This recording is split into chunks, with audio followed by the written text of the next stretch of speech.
Welcome to Kinship Cafe. I'm your host, Jim Jones. Again, so glad you could join us. We're continuing our path through the Daodejing, and we are currently in chapter 49. So we'll go ahead and jump right in. So this chapter starts with sages are always impartial. Now, this can get translated a couple of different ways, but where this is coming from is Wu, which we're familiar with, this term for absence or no, could be another way you translate it, and Shen, which is the word for heart or mind. So the idea here is there's no mind or no heart. So the implication is this idea of impartiality, that they don't have, in a sense, kind of a stake in thinking or a bias in thinking. As this will unfold, we'll see some examples of how they practice this impartiality. But this is the opening line here. But the second line gets translated a lot of different ways. So it reads, they take the attitude of the ruling clans as an example of partiality. A lot of the other translations will have something to the effect of sages. In fact, let me just grab. Well, I thought I had the other one here, but I don't have it with me handy. Oh, yeah, you could look at that one, Dane. I was going to look at the Addiss and Lombardo because that one's a little bit more concise, but either one. Oh, you've got Taylor? You want to read? Yeah. We'll hear from both of the two. Okay, it says the sage has no set heart. Ordinary people's hearts become the sage's heart. Yes. So the idea that's being communicated there is that essentially the sage is taking on the heart or the mind of the people in place of having his own will or own direction. Dane, what does the Feng in English translation say?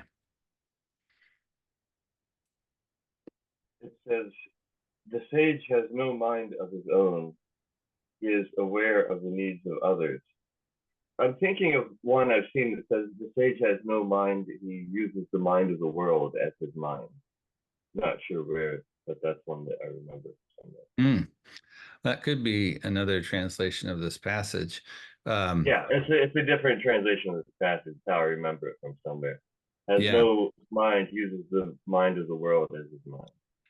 Yeah, so a couple of different directions this one goes, but most of the translations I've seen follow that kind of line of thinking that the sage isn't really imposing the will, but he's taking on the will of the people, as in like the common people. But there's a couple of issues with that, and that's why I like this particular translation a little bit better. So we can see with the Wu Xing why it's saying that the sage doesn't have a mind or a heart. But the second line, it's using this term that I've highlighted in green, which is Ba Xing or Xing, which means the 100 family names. And so this is where it's being translated in this case as the ruling clans. Now, later in Chinese history, the idea of the 100 family names does become something that means the more general populace. But at this point in history, this term is actually in reference to those ruling families, not the general people. So the contrast here is that they have a heart or a mind, whereas the sage does not. And the question is this passage suggesting that the sage is taking on their mind, or is this showing a contrast between the two? And this translation is suggesting that it's showing more of a contrast, that the sage is impartial, whereas the ruling clans are an example of partiality. The other place where we see this term for the 100 families coming into play is in chapter 5, which is that passage that talks about heaven and earth are not kind. It also brings in the idea of the ruling clans there, again, as an example of how not to, as an example of partiality, right? So whereas heaven and earth are impartial, it's making the contrast, the sage again with the 100 clans in terms of that idea of partiality. So I think this particular translation is probably getting at more what's happening here for this contrast. It's not simply that the sage is taking on the mind of the people, especially because here it's not the people in general, but we're talking about essentially like the aristocracy, right? The ruling clans. The sage is typically seen within the Taoist literature as the champion of the common people. And it would be rather odd here to say that actually he's taking on the mind of the ruling families. So I think the contrast that we're seeing here makes a lot of sense. Anybody else have some thoughts on that? I think for ordinary people, they also may be influenced by ruling clans. So I think it's kind of hard to use that as an example. As a positive example? Yeah. Yeah, that's why I think it's making it more of a contrast rather than the sage is simply adopting their heart or mind. I think it's showing the contrast as more of, that makes more sense to me. So then it continues, those of worth we accept. Now, worth here is coming from this Chinese character for Shang, which another way you could look at that is competent. It essentially means good at. So it'd be people who are good at something, or competent is a good way we could put it. But the challenge is, how do you state that in a way that doesn't become value laden? And so some of the other translations that I think you'll see with, I think it's in the Addiss and Lombardo, it says, people who are good, we accept. And then the contrast is also then people who are not good, we also accept. So I don't like when they try to bring in this idea of good, not good.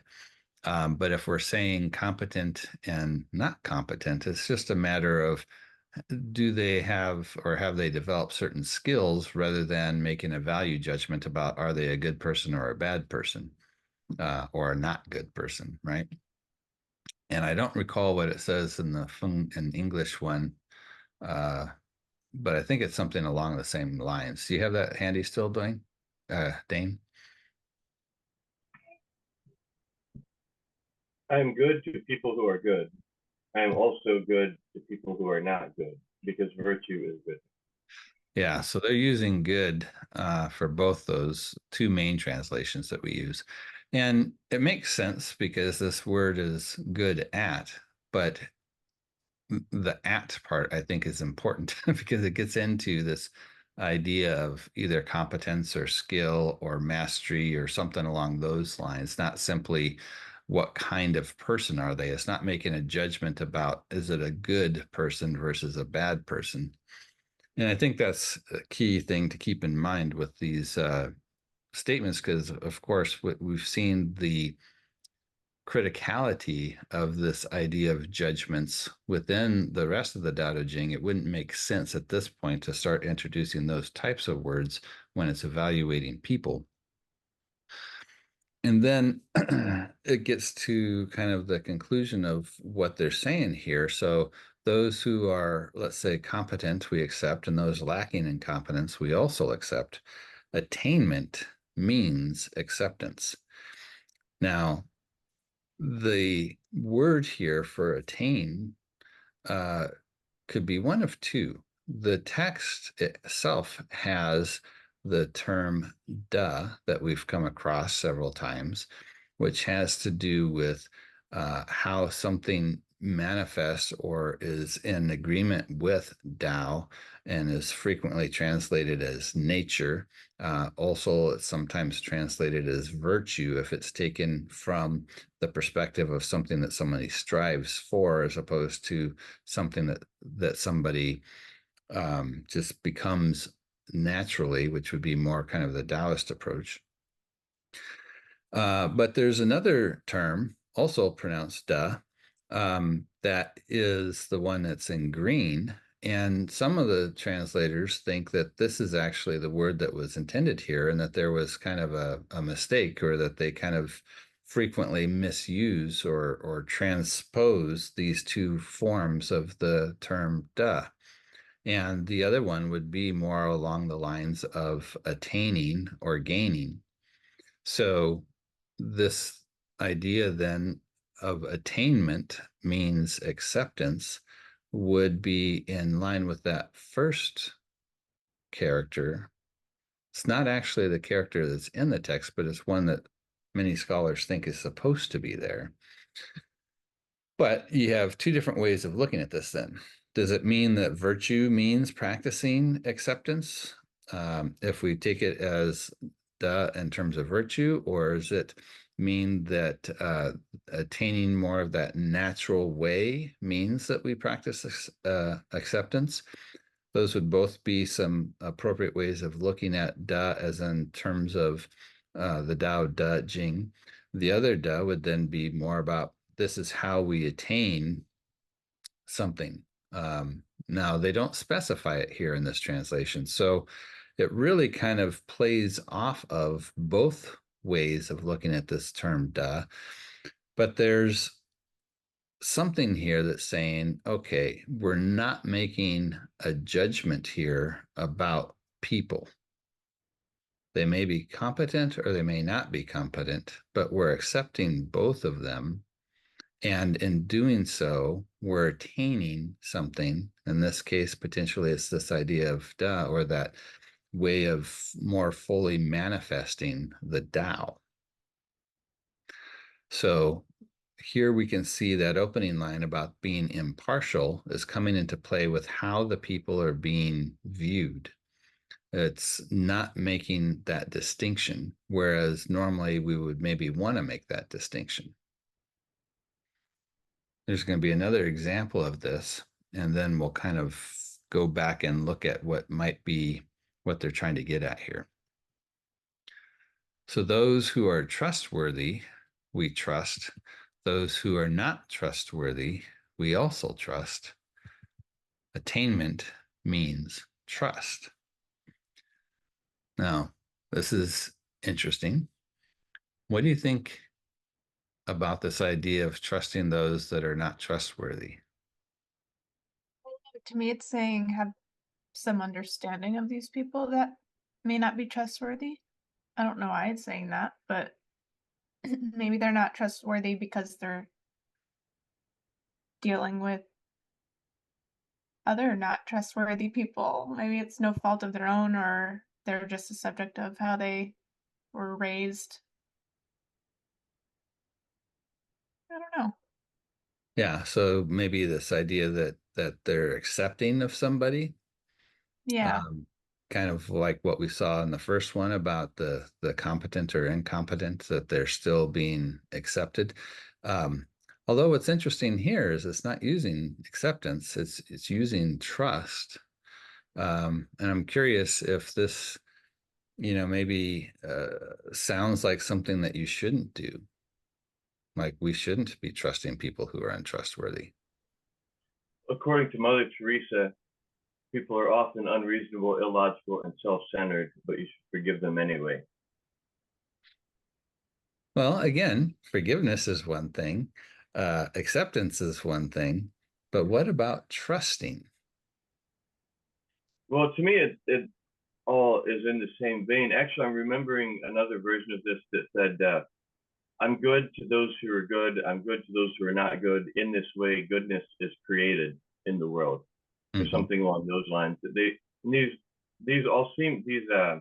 lines to me seem to be different ways of saying that idea, that if you have the attitude I'm going to be nice to people who are nice to me and mean to people who are mean to me, then niceness and meanness both get perpetuated. But if you say, I'm going to be nice to everybody, people who are nice to me and people who are mean to me, then you're actually creating more niceness in the world because you're taking meanness and turning it into niceness. Gotcha. And these seem to me to be different variations of that theme. But when it comes to trusting in particular, one could say that you can trust people to do exactly what it is in their nature to do. So you can trust them to do what to be untrustworthy. What's in their nature to do, more or less. Yeah, no, I that's good. Anybody else have some thoughts on that?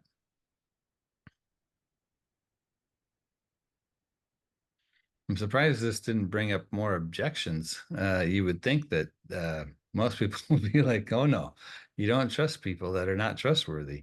But everybody seems to be okay with that for some reason. Maybe they just need. Oh, sorry. Go ahead, Chaz. I was gonna say, I think it's more about giving people a chance, and even if they're not trustworthy. Like, I've had this actually happen in real life scenario where a friend of mine who I didn't particularly trust asked for help with something, with like a loan. It was a long time ago, and I decided to trust him and give him a chance, and he paid back tenfold, and that he also became a trustworthy person moving forward because it changed his trajectory, and that someone gave him a chance to be trusted. And now he lives a much better life than where he was 10 years ago because he got that chance from somebody. So that's where I kind of take from it, is that even Wasn't those that the who are plot not. of Les Miserables? I'm sorry? Wasn't that the plot of Les Miserables? Yeah, I don't think so. know. I never watched it. Well, it's that It's very idea good. that somebody gives a person who seems to not be trustworthy trust, and they end up stealing all their silverware, and then they forgive them, and the person ends up becoming good in the end because they realize, oh, there are good people in the world, more or less. Yeah, I think that's a great example, Chaz, and it kind of illustrates the direction that Dane brought up earlier, that in practicing that trust, it brings more trust into the world, in the way, or how did you state that? In such a way, trust is created in the world, or something along those lines? Well, I said goodness is created in the world, but about trust, you can trust people to do what's in their own nature. And I think that was also what Taylor was saying, that they can be trusted to be who they are. Yeah. So some interesting ways to kind of wrestle with this. Another thing that I find kind of an interesting approach, and maybe it's along that same line as that second part there about trusting people to be who they are, is, and this isn't exactly in terms of the issue of trust, but the other way that this occasionally is translated is in terms of truth. People who are true and versus it's not like true and false, but it had to do with being able to I wish I could remember exactly how it translated, but it was using, instead of trust, this idea of truth, and thus truth is attained or found in the world. Maybe truthfulness.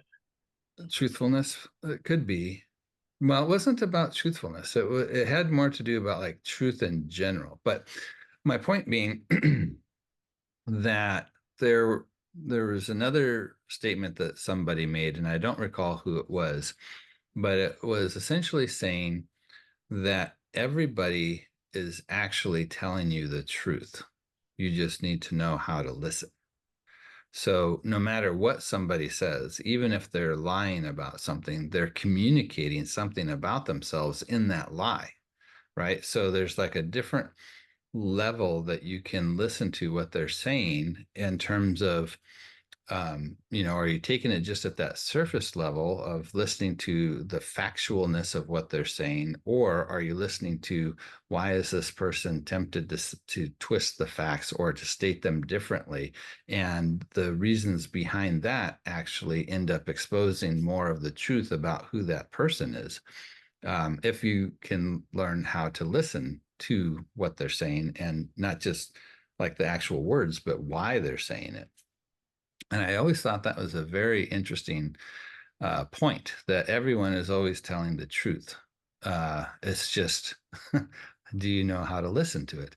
It kind of comes across in this statement for me as well, that there's a way to understand somebody regardless of their actions. If they are acting trustworthy or not acting trustworthy, you still have the ability to understand something about who they are. And so maybe this is closer to the thought that was brought up, that an untrustworthy person can be trusted to be untrustworthy. But I think even beyond just, putting them in that box, it gives us a way to understand who they are without getting caught up in the question about that trustworthiness. I also like, what Dane's suggesting here, that in practicing trust, you're helping to engender trust in the world, like Chaz's example of how this person was turned around in that case. But yeah, I think on first blush, when I came across this, I was a little bit more pushed back on it in terms of, no, you don't want to trust somebody who's untrustworthy because you're going to get disappointed. But the more I wrestled with it, the more I found different ways to understand this, and you guys came up with some really good ones right off the bat, so that was good. There's the question: if the Nazis come knock on the door, ask if you have any Jews, and Anne Frank's hiding in your attic, you tell them the truth. But there's also a story, something like a person, like I don't remember the details, but the gist of it is a person like pulls a cat out of a well, and the cat scratches the person. Another person says, "Well, why did you do that?" And the first person says, "Well, it's in the cat's nature to scratch, but it's in my nature to rescue it," or something like that. Mm-hmm. Yeah, there's a couple of variations on that story. I think there's a Indian folk tale about a frog that's crossing the river with a scorpion, and the scorpion stings him. That's similar, except I don't think in that one the frog says it's my nature to help scorpions. It's a variation, but it's the idea is that you still act on your nature, whatever that nature may be. Yeah. Yeah. For me, this brings to mind the saying, people tell us who they are, but we just don't listen. Mm-hmm. Yeah, that's very much like, I wish I could remember who said the other thing about people are always telling the truth, but it's the same idea. If we know how to listen, we can hear what they're saying, even if what they're saying isn't on the surface true or not. Yeah. Okay, so then it goes on to, how does the sage then act in the world? It says, in the world, sages withhold judgment. So we started off by talking about the impartiality, and here we have this idea that they're not coming at it with these biases. They're holding off judgment.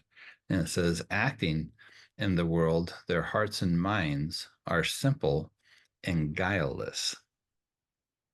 And these would be things I think we can pretty much understand from what we've been reading so far in the Daodejing, that how we want to approach things is without having those judgments, to be more open to what is, and to not come with these predefined ideas about how things are supposed to unfold. And then it concludes by saying that the ruling clans, so we're back to that 100 family names, all focus their ears and eyes on them. Now, the them here is the sage, and I think that the implication for the Taoist is that the sage is the ruler. So we're kind of back to this political way of looking at this text. So why are all the 100 clans looking to the sage? Well, ideally, because in this case, the idea is that the sage is the ruler. So they're all looking to them. And the sage regards them as children in need of guidance. Now, the word for children here is this word. I don't know if it's pronounced hai or something along those lines. I'm not really good with my being able to pronounce Chinese, but it has to do with an infant's smile.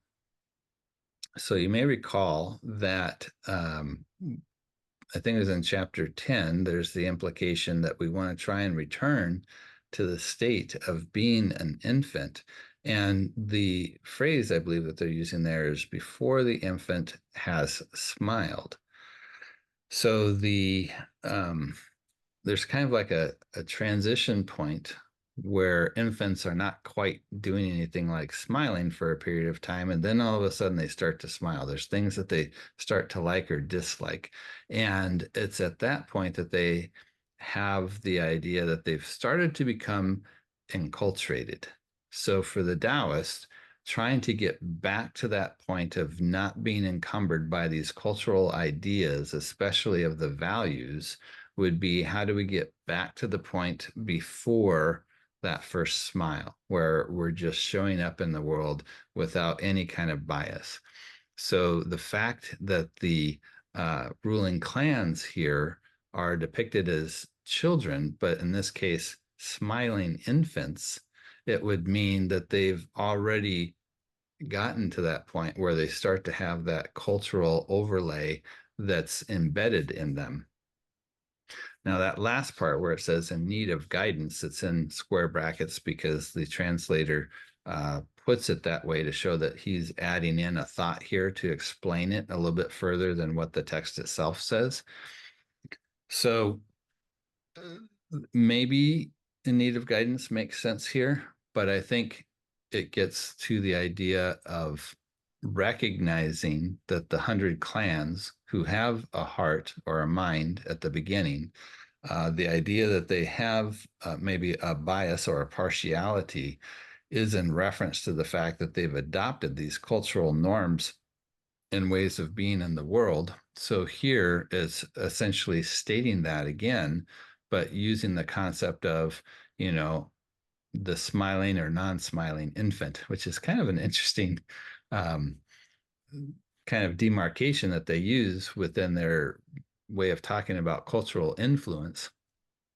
But it's also very vivid. It gives you kind of this clear image that's very interesting. And again, their goal is not how do we become infantile, but it's how do we try to achieve that place of recognizing all the things that have been laid on top of us from a cultural perspective, as opposed to being able to have more of a direct or an unfiltered view of reality. Okay. Well, children are also represent a sort of innocence in that if you are responsible for the care of a child, then you'll still love it even if it does things that irritate you or that you don't like, or even just as being an adult, you are willing to tolerate things children do because they're children. You don't judge them for doing those things. Yeah, and I think this would be that additional line that the translator added here about in need of guidance would be along those lines of showing that there's maybe this paternal stance that the sage ruler would take with these 100 clans or the ruling clans.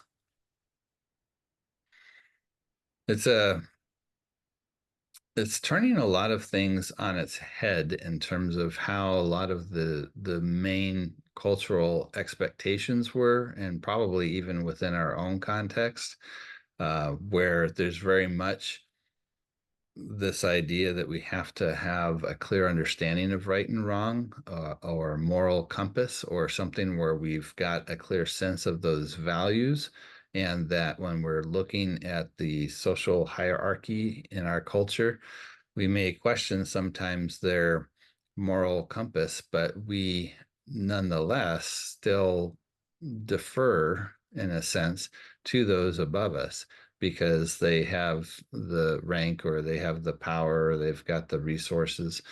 And this is really kind of, as we've seen throughout, a challenge to those ideas that we need to not see people on different levels in terms of different values, but we need to see everyone as essentially people, which is not an easy thing to do. And because of that, I worry a little bit about this last part of the translation, in terms of the ruler having this paternal approach. Because on the one hand, we could say, yes, this shows that there's that desire to care for them, even if they maybe act up or acting in ways that don't seem appropriate, but there are children, so we put up with them anyway. It definitely starts to create that imbalance approach that would say that the leaders up here and the people are down here, and they need guidance, even if it's, the ruling clans.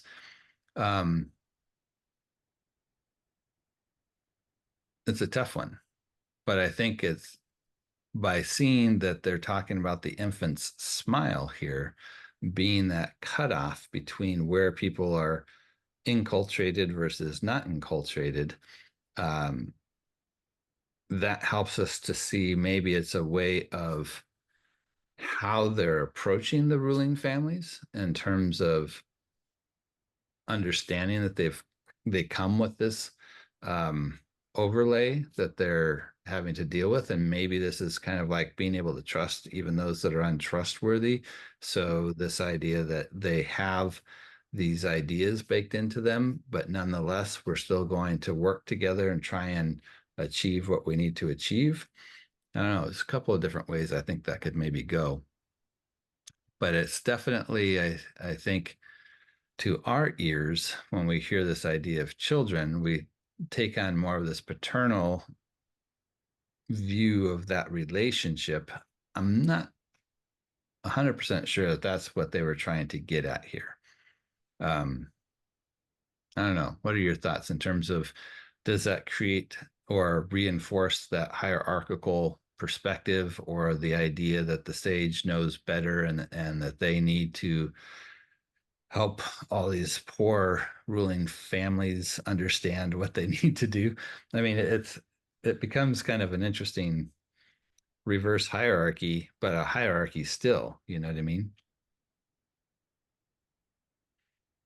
Well, if there wasn't a hierarchy, there wouldn't be leaders or rulers at all. Everybody would be equals. So this is an interesting concept, because in studying, I've been curious, and I think I've brought it up a couple of times.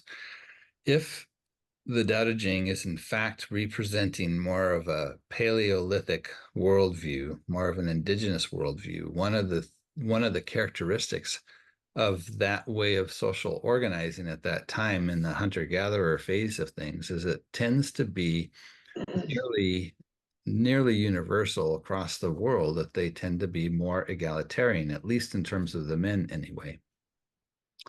And so the question is, how do they achieve that? Because they will still have a chief or somebody who's in charge, but maybe in charge isn't the right word, because they don't have that much in the way of power. The power still rests with the people, but there is a value in having a central person that represents, and that place becomes helpful in terms of organizing how people are going to do things. But within these hunter-gatherer contexts, there's almost like this, ethos about who they are as a people that that ruler has to represent. And if they don't represent it, the people won't follow them. They won't go along if they're not already doing essentially what the vibe of that particular tribe is. It's almost like what they will call like a reverse hierarchy, where the power really rests with the community and the figurehead is beneficial in terms of how the group or the clan functions, but it doesn't function because that ruling or the person who's the centerpiece there actually has any power. It just becomes kind of a unifying force for how it works as a single entity.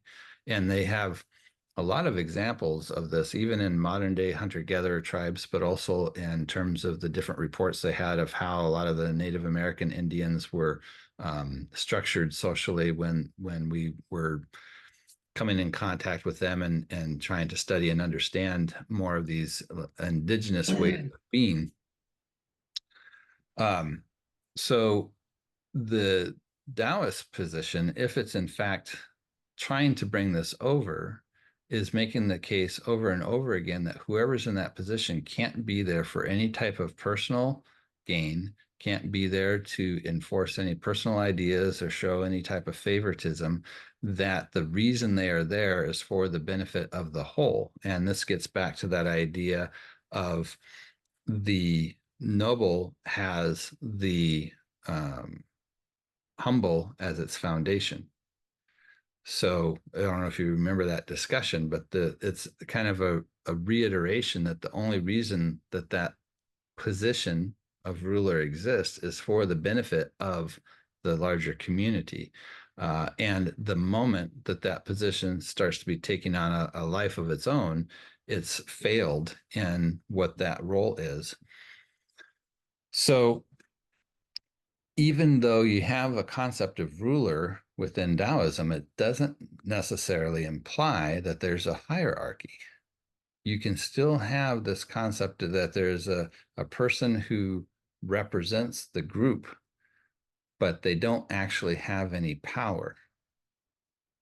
And that's, I think, where they're going at it with this from that Taoist perspective, is it's not a hierarchy. It's you have a centralized person or institution that handles the things that need to get handled for the community as a whole, but they are subject to the community, not the community to them, which is the reverse of how we normally think about it. Does that make any sense, or is that did I just make that very confusing? I'm a little lost, Well, there's but I think I get the sentiment. In terms of information coordination, that's an important position for a society to have, an important function for a society to have. So one of the important functions of leadership, you could say that being a spokesperson is part of sort of representing the interests of the group, but leaders also have to make decisions, which could be construed as a form of power or not, but somebody needs to make, there's decisions that somebody needs to make, and that's the ruler's job. And it's just another job. It's no better or worse or more important than any other job, growing the food or doing anything else. It's just another job that needs to be done. Somebody needs to make the decision. Right. And this would definitely be the case of how this, in a sense, reverse hierarchy functions. However, if that centralized person makes a decision that the community doesn't agree with, they don't have any way of enforcing it. And that's one of the key distinctions between how the hierarchies work, is there's a benefit to having that centralized communication and that ability to make decisions. But at any point, if the person making those decisions is actually acting outside of the group's interest, then they don't have any means of enforcing it. And therefore will either fall out of favor in terms of the position of power and somebody else will take their place, or some other sanction will happen or whatnot. There's a quote that one of these anthropologists used that I love. It says, all men desire to rule. So there's kind of like this baked in idea that we have this in our nature to want to dominate, right? But it says, if it continues by saying, but if they can't rule, then they desire to be equals. And I think that's what happens in this hunter-gatherer phase, is that, yeah, it's kind of in us to want to dominate and control and be on top. But if we're not going to be the one on top, then we want everybody to be equals. And that's what ends up balancing out the way these social arrangements happened early on. And when we get into larger social arrangements after that agricultural period, where you move beyond like this close-knit group of family or people that were very close together, then you start to have more of this attempt to actually control and use, let's say, officially sanctioned sources of violence in order to keep people in line, or using ideologies to keep people in line in terms of, you know, how they have different either religious or other types of ideological ways of thinking. So definitely in China, you have that kind of definite hierarchy that does exist. This seems to be a big pushback against that, not just this particular passage, but the Daodejing in general, in terms of it's the people is where that focus is, not on the individual and not on that different social ranking of actual values between people, but that whoever's in that position of leadership needs to be there explicitly for the sake of the people, not for themselves. And if they're not going to fulfill that role, they shouldn't be there. Makes you wonder what would happen if we could actually implement something like that in our day and age, with the different political struggles we have now, where definitely it's become a place of personal gain. And we can see very clearly the consequences of when we have rulership that's based on personal gain, whether it's, you know, in our politics, or if we're talking about other types of communities or businesses, when rulership is not for the sake of the body, but for themselves, it's very destructive.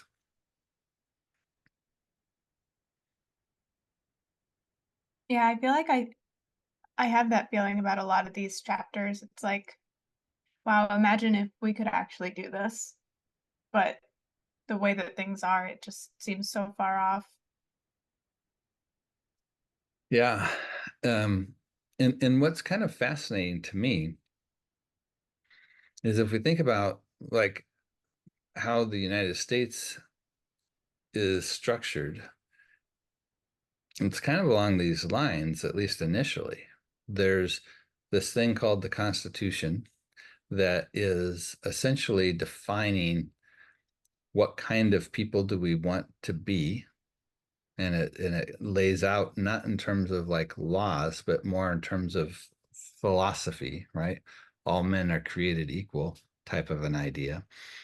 And then we have rulers who are supposed to be elected by the will of the people, and they're supposed to be held in check by the will of the people in terms of, do they get reelected, or, you know, can they be ousted and so forth, is very much along the ideas that we're talking about here, where it's trying to get out of this hierarchy of, let's say, divine rule or kingly rule, or any of those other types of government that are very clearly hierarchical, and have this idea of people rule. So democracy as a term is supposed to be along those lines, right? The people rule, as opposed to a monarchy or an oligarchy, where you have one person or the ruling class that rules. But it ends up requiring that the people are actually involved and paying attention, which is the Achilles heel, obviously, of anything where you try to set up something like that, because if they become distracted or not participating for some reason, then you have the opportunity for the corruption to creep into that leadership. And certainly at the point that we decided to let money into our politics, it became disastrous in the sense that it's no longer one person, one vote, but essentially $1, one vote. And then you end up moving more into kind of this oligarchical type of rulership that happens. But I think the concept of what we were attempting to do with our constitutional republic is very much in keeping with the general premise that we were just talking about, that those that are in position of rulership are actually answerable to the people, and that there's in a sense, kind of a value statement, this constitution that's stating what kind of people are we trying to be, and this is what our elected officials are expected to live up to, is very much the same kind of concept that we're coming across in these chapters. Interesting.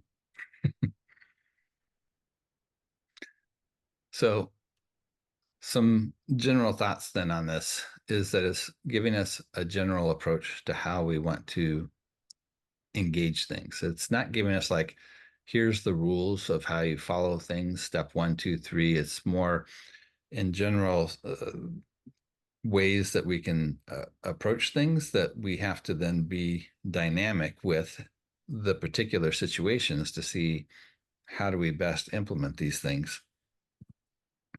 And probably at the top of the list, I would say, is the idea of epistemological humility. And epistemology is the study of how do we know something. So the idea here is that we have a great deal of humility about what we think we know. We recognize that you never know everything about anything, that everything is very much coming from different perspectives.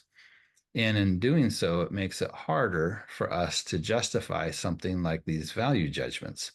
So is a person, good or bad? Well, I don't know. Is a person trustworthy or not trustworthy? I don't know. I don't have all that information. But nonetheless, how am I going to show up? How am I going to be in this world, given the fact that I will never know all the information? I only ever have a small piece of the pie of knowledge, and I have it from a particular perspective, and I have to recognize that. So this is where that impartiality becomes crucial for how we look at things. It goes back to that same parable that we talk about frequently with the farmer and the horse, and the question of, is this a good or a bad thing? His response is, we'll see. So this is a prime example of that epistemological humility. And then within that, we have the general stance of acceptance. How do we receive the various things that happen to us, especially the things that we don't have any control over, which, that's a whole nother question of, do we actually have control over anything? But if there are things that we are agreed that we don't have control over, if we are resistant to them, that's not necessarily going to be helpful. It's kind of like the idea that nothing is a problem. It's a situation. It's a problem if you think of it as a problem. It doesn't mean there aren't things that you do or approaches that you take to maybe course correct or try to get to a different type of an outcome. But it starts with, how are we perceiving our situation?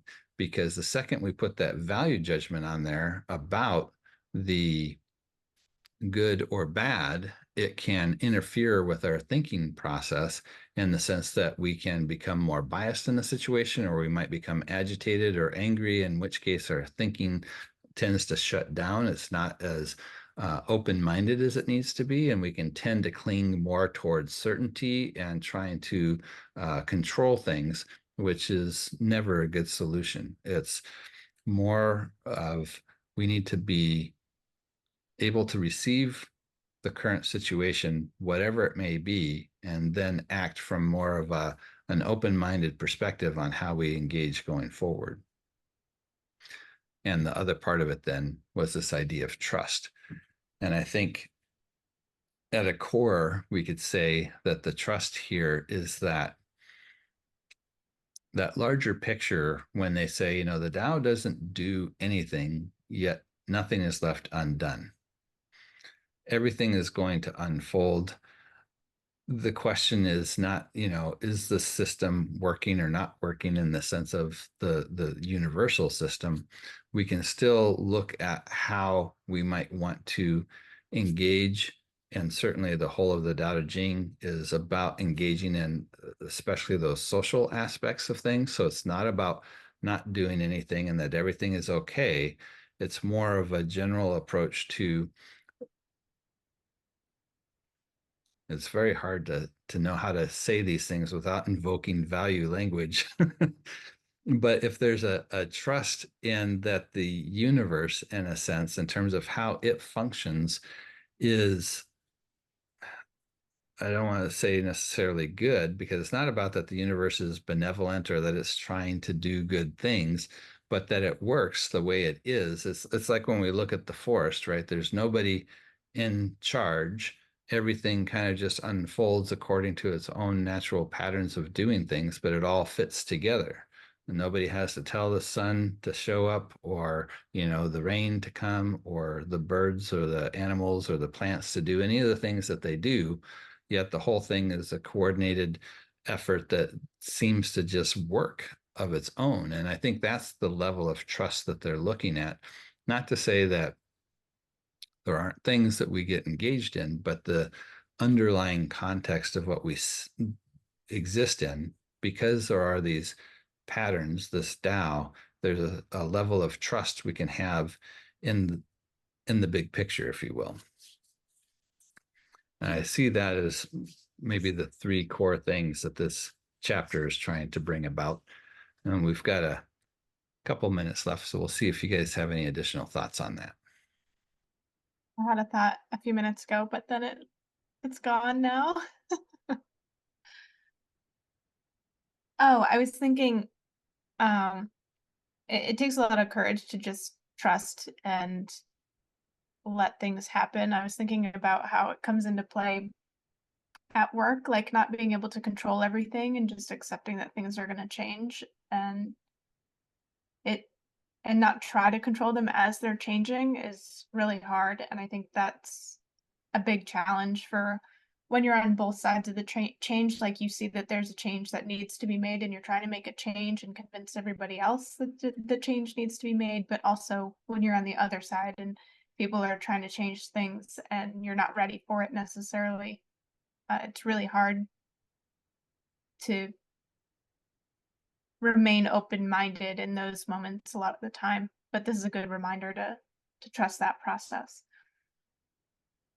So I want to thank you again for joining us today. And if you'd like to be a part of this, if you're watching it as a video, you can register your email at www.kinship.cafe, and you'll get emails for the Zoom links that we have on Friday mornings, as well as the latest videos.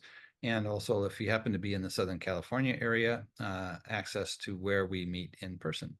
So with that, I'll say we'll see you next time. Thanks, Jim. Bye. Thanks, Jim.